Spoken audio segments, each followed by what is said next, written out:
Hello, this is Dr. Rosie Kuhn, and this podcast series is called Aging Like a Guru. So the other day in bed, I do a little bit of thinking in bed when I get up, like probably most of you.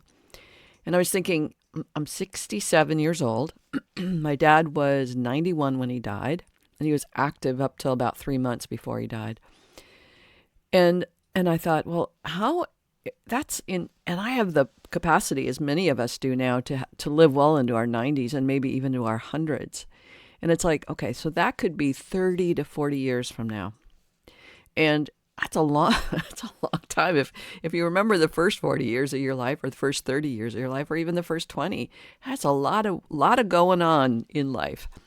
And so many of us are afraid of aging, right? I visited my dentist for the first time, and he and his wife have been reading my blogs in Orcus Issues, which is basically what I talk about in these podcasts, and then I transfer them over into these blogs for Orcus Issues. And so he's been reading them and said, geez, we're kind of afraid about what's going to happen. I don't know about my future and how I want it to be. I want to work to the end of my life, but how does that look? And so there's sort of a little bit of this quality of angst and anxiousness about the rest of his life. I think he's younger than I am.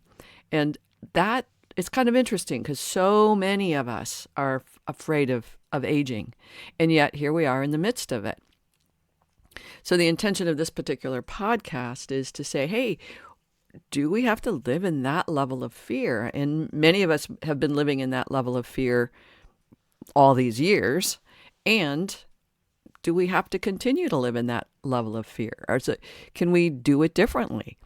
And I'm saying, yeah. At the top of my list, I have a page in my notes, and at the top it says podcasts, and it's my podcast basically, and it says, I'm not afraid to age. I'm not afraid of aging, and I'm not afraid of age. And yet I find myself in these little pockets. It says, wow, how am I going to do this? How am I going to do this? Not how should I do this? Because when we get into the shoulds, how should I do it? Consensus reality says you should do this and this and this. You should have $1 million in your bank account for retirement. You should have Medicare A, B, C, D, L, L, and K, whatever those are. You should, and then you could just list 2 pages of what you should want or what you should be as you're aging. And I think a really important element of aging well, I kind of giggle, is like, oh, I don't have to do what I should do. I have to do what I want to do. And that quality of just shifting from what I should do to what I want to do, what's mine to do, shifts fear. And sort of, because at some point we go, oh, if I'm not going to do what I should do, isn't that scary? It's like, yeah, that is scary, actually. So an example of that is me, myself. I have been I can't even say more of an alternative. I am alternative in terms of how I perceive the world, how I perceive life, and how I, practice living into it. And it's hard for me to say that because it goes against what I should, what my consensus reality says I should in this Western world is I should embrace Western medicine. I should be on Medicare A, B, C, L, K, R, whatever those are. The fact of the matter is I'm not. I'm on Medicare A, Plan A, and that's it right now, for now.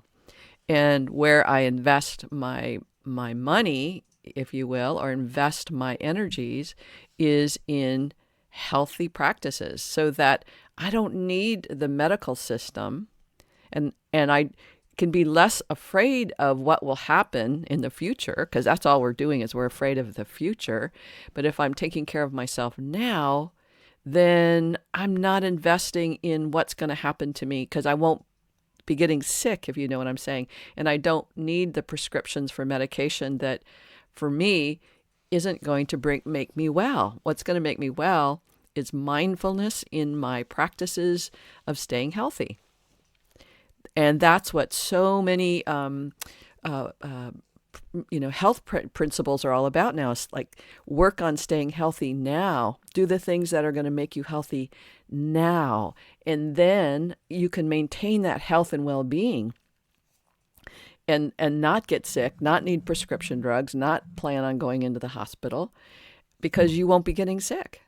Now you can say, well, that's really, that's Pollyanna thinking, but it's like, no, statistics research shows that if you do A, B, C, D, E, you're going to be healthy and you can stay vital. And I've got the backup for Medicare, and at some point, perhaps I will join Plan B or whatever. But right now, I'm working on making myself healthier, and in that way, my life is getting much more rich and fulfilling, and a lot less fear. So you might say, well, what do I have to do? It's like, how do I do that? Well, if you look at, I'm not going to tell you what to do, because it doesn't work for me to say, hey, do this or do that, because most likely you won't.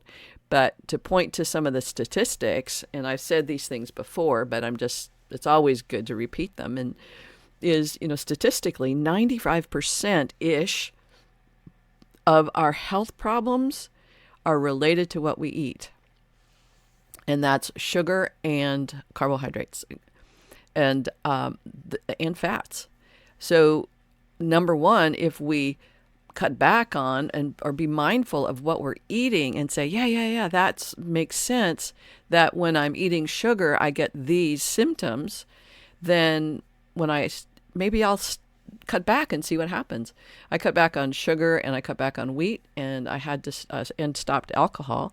And now that was impossible a year ago. Truly, I would not be able to do that. Somehow I'm doing it. That's all I can tell you. But in doing that, a lot of the symptoms that I would have thought is the symptoms of aging actually are gone. Now that's pretty cool to know. It's like, oh, I thought that was aging related. Oh, I thought that was aging related. Oh, I thought that was aging related.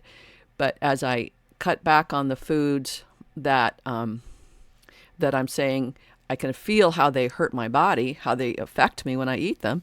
It's like if I cut back on them, guess what? I don't have those symptoms. It's not related to aging.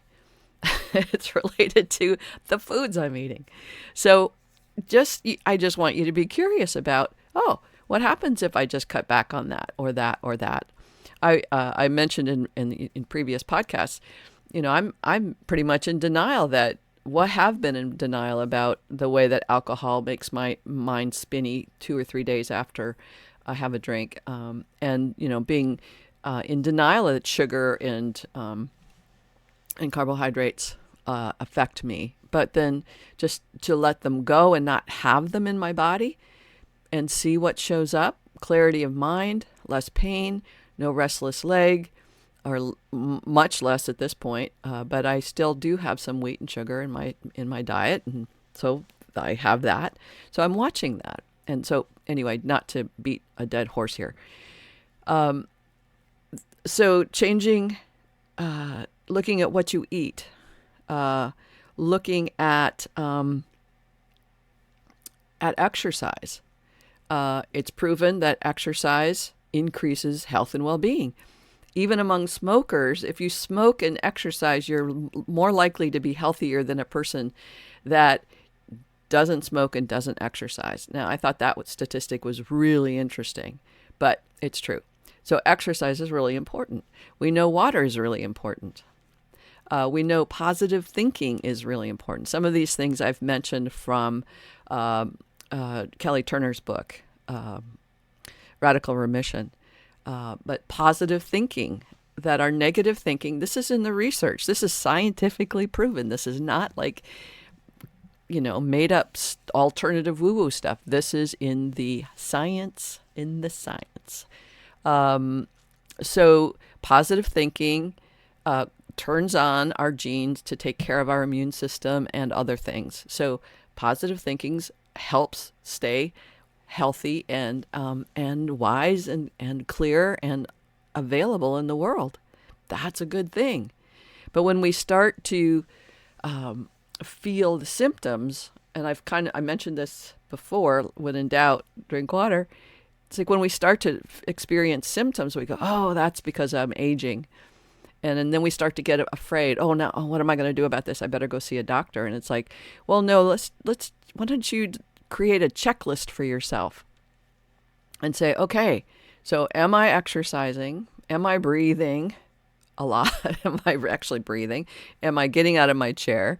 Am I eating a lot of sugar? Or and this is a holiday time. This is right now, just before Thanksgiving, and so it's like, what's all of that? So my point is that we don't have to be afraid of aging.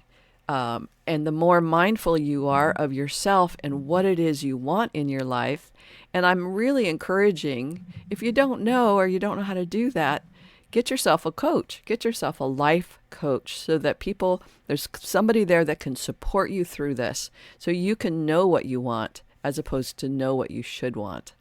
I'll talk more about this in another podcast, but I'm going to leave you with that for now, is you don't have to be afraid for the next 30 years. Can you imagine saying, okay, I'm afraid now, and do I really need to be afraid for the next 30 years? It's really a choice. And I leave that in your very, very competent inner guru hands. All right, big hugs. Bye for now.